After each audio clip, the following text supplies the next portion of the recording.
menjaga pandangan mata. Di bawah kita diperintahkan untuk menjaga kemaluan kita. Sejatinya menjaga kemaluan ini dimulai dengan menjaga pandangan mata. Orang-orang yang Masya Allah, yang tidak memandang wanita-wanita yang bukan mahramnya, dia akan ridho dengan istrinya. Dia cukup, alhamdulillah. Tapi ada orang-orang yang karena matanya kemana-mana, ketika dia melihat istrinya, dia gak puas sama istrinya. Dia ingin mencoba wanita-wanita lain. Na'udzubillah min dzalik. Dan zina adalah termasuk dosa besar yang Allah murka. Tidak ada alasan buat seorang berzina sama sekali. Ketika Allah sudah membolehkan bagi dia untuk menikah 2, 3, dan 4. Fa in khiftum alla ta'dilu fawahidah. Kalau engkau takut tidak bisa berbuat adil, 1. Artinya siapapun orangnya, dia mengatakan istri ana sakit-sakitan, istri ana seperti ini, macam-macam, tidak ada alasan buat engkau berzina. Karena Allah sudah membolehkan, Allah membolehkan buat engkau. Tapi ternyata engkau makan yang haram. Rasulullah SAW ketika Isra Mi'raj melihat orang-orang yang makan bangkai, makan bangkai, makan daging yang sudah busuk dimakan. Di sebelahnya itu ada daging yang nyaman, yang enak. Di sebelahnya dia. Lalu dia makan yang busuk ini. Lalu Nabi SAW bertanya, siapa mereka? Ini orang-orang yang berzina. Allah sediakan yang halal, dia makan yang haram. Allah sediakan yang halal buat engkau. Dan kau tahu pezina-pezina itu tempat sampah. Atau sebagian orang menamakan seperti WC, yang semua orang ke sana. Engkau meninggalkan istrimu.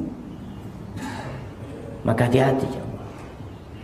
Rasulullah SAW mengatakan, wa fi bud'i ahadikum shadaqah. Dan seorang suami mendatangi istrinya itu dapat pahala sedekah. Sedekah. Jadi kita harus sering-sering bersedekah. Nah, para sahabat heran bagaimana seorang mendatangi istrinya karena syahwat dapat pahala sedekah. Mereka mengatakan, ayati ahaduna syahwatahu wa yakunu lahu fiha ajr. Ya Rasulullah, gimana nih orang mendatangi istrinya karena syahwat, dia dapat pahala sedekah? Iya. Ara'aita in wada'ahu fi haramin akana alaihi wizr. Kata Nabi SAW, gimana menurut kalian kalau dia syahwatnya disalurkan ke yang haram, dapat dosa enggak? Ya tentu dapat dosa. Begitu pula ketika dia salurkan ke yang halal. Maka Nabi SAW memerintahkan, idza ra'a ahadukum ma yu'jibu, kalau seseorang melihat wanita yang membuat gairahnya naik, apa yang harus dia lakukan? Falyarji ila ahli, pulang ke rumahnya. Ustaz, ana masih harus kerja. Nggak apa-apa, kau izin. Atau kau hari itu sudah absen. Nah, benar jamaah, ini masalahnya masalah iman, masalah rasa malu. Kau datang ke istrimu, kau salurkan, selesai jamaah. Syahwat ini seperti ombak yang naik, habis kita turun ketika disalurkan ke tempatnya.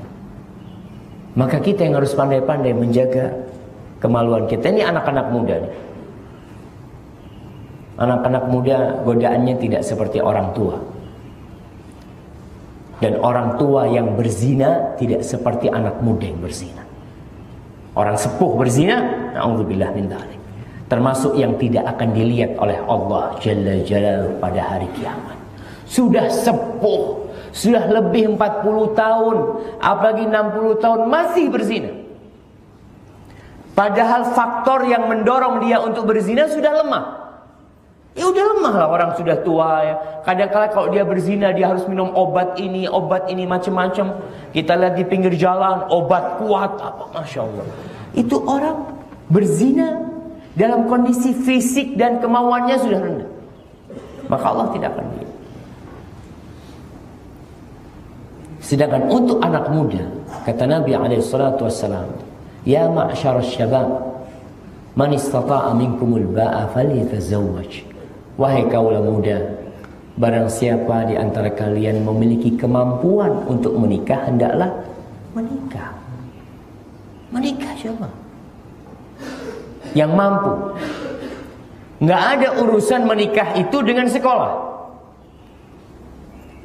Karena kita lihat pendidikan di masa sekarang ini membuat anak muda hidup menjadi pengangguran begitu lama. Dulu kita lihat ya, orang-orang tua kita lulus SD sudah bekerja dan sukses kehidupan mereka. Ada yang SMP sudah bekerja, ada yang SMA bekerja. Sekarang anak-anak kuliah pada nganggur sebenarnya. Kenapa? Karena setelah kuliah dia tidak bekerja sesuai dengan bidang yang dia pelajarin selama ini. Terus ngapain kau sekolah? Kalau ternyata orang mau di ekonomi,